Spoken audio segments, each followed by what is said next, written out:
So how do you install the Pycharm Python IDE on Windows 10? This is super easy to do and will just take a few minutes, so stick around and we'll get to it.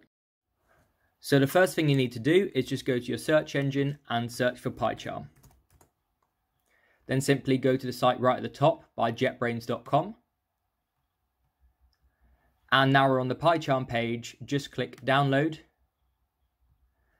Okay, and on this page we have the option to download the professional version and the community version. We're obviously just going to be downloading the community version as this is 100% free and open source. You can download the professional version, but you will have to pay for this after the free trial.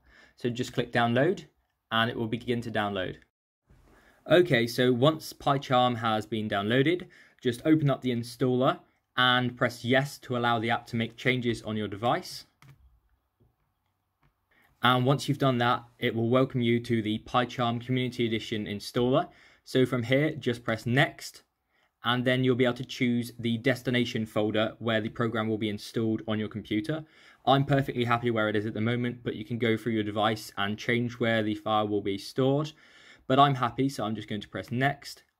And then here, I'm going to create a desktop shortcut, and I'm going to leave everything else unticked, as should you.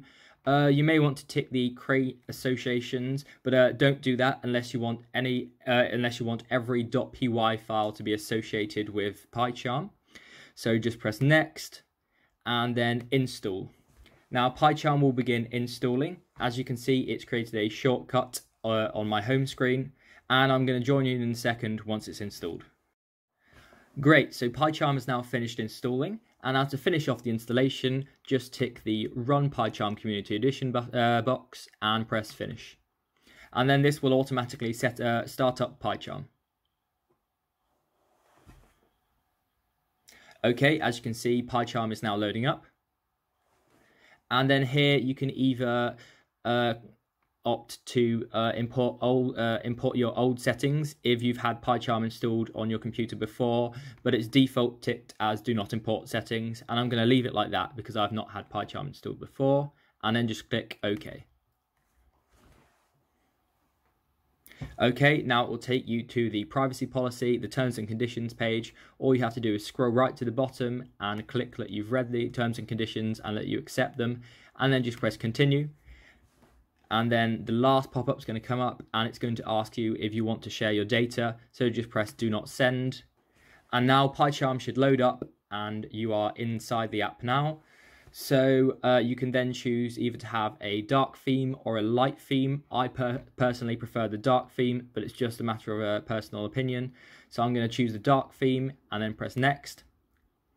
And then here, I can download some plugins, but there's no need to do that at the moment. So I'm just going to click Start Using Pycharm, and it's going to boot up the app properly now.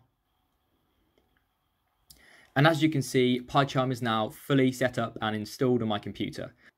So that's the end of the video. I hope you enjoyed it. And if you do want to start learning Python today, please check out the course linked in the description. Otherwise, please subscribe to the channel, and thanks a lot for watching again.